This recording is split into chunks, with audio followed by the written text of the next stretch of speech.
What is up, awesome people of the internet? Guys, Tania Latson is a straight up bucket. And if you need another reason to think that, take a look at this. Latson has a touch.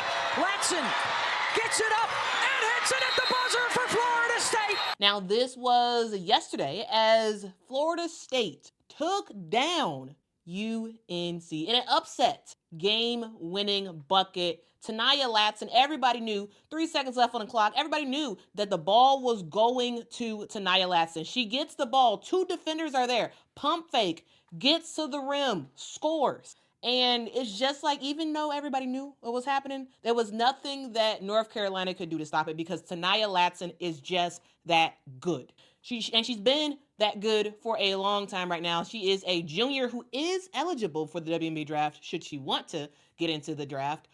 She has been balling all season. Now, in the game yesterday, particularly, she did her thing. 25 points, 7 assists for Tania Latson. It wasn't just her, guys. We saw some fantastic three-point shooting by Sydney Bowles, who drained 6 three-pointers in the win for Florida State. So it wasn't just Tania Latson.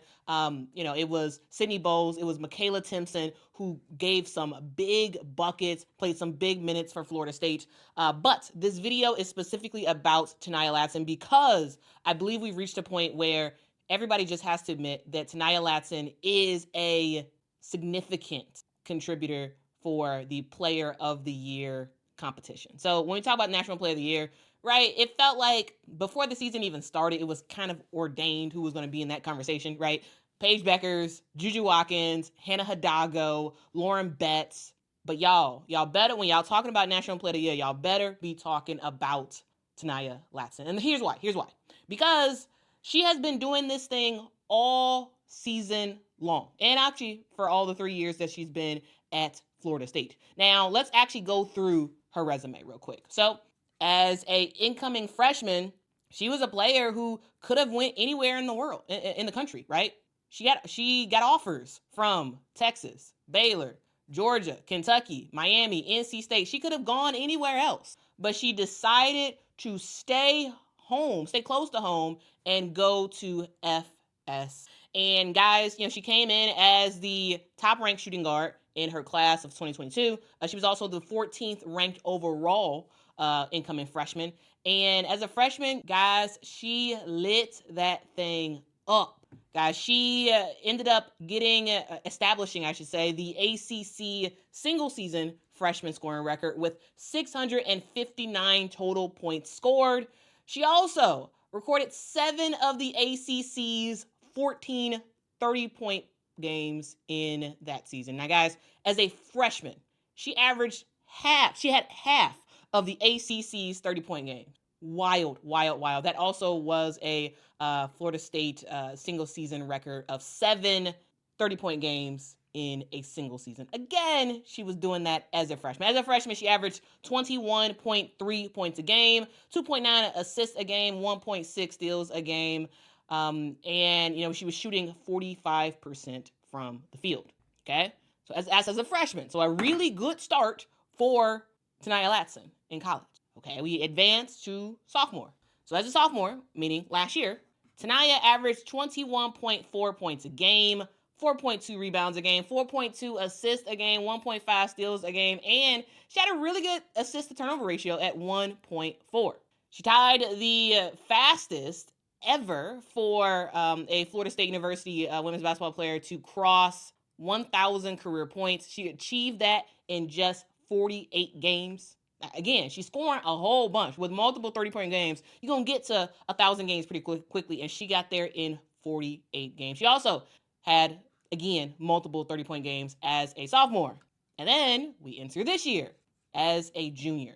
Tania Latson has not let up at all. If anything, she got even better. This season, Tania Latson is leading the entire NCAA in points per game with 26.5 points a game.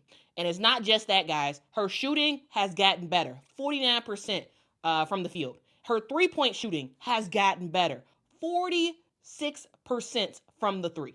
Wild stuff for Tania Latson. She's also passing the ball as well, 4.3 assists per game. Tania Latson is a short guard, right? She's 5'8", but she is one of those players who is not afraid of anything. She will get into the lane, and actually, seemingly her preference is to get in the lane and score. Those are short mid-range jumpers that's actually fully getting into the basket, getting the layup in, and she gets those jelly layups, so she ain't getting her shot blocked like that. She does sometimes, but not like that. She also can pull back and stroke it from the three-point line. She is someone who can do just about anything on a basketball court. And I think it's about time that people start recognizing her greatness. Earlier this year, she got her first triple-double in a W against Gonzaga. Fourth triple-double in program history for FSU. She had 38 points in a game against Tennessee. Yes, FSU lost, but that was a game that they barely lost. And again, 38 points, which is pretty nice, right? 38 points, pretty nice. Next game, 39 points in a win against SMU. So at that point, the 38 points was her career high. Then the next game, 39 points. Fast forward 2 games later, 40 points for Tania Latson as Florida State beat Virginia Tech. And right now, that currently is her career high is 40 points. She is just one of those players that's just special. She's special, and everybody knows it. Everybody knows it, guys.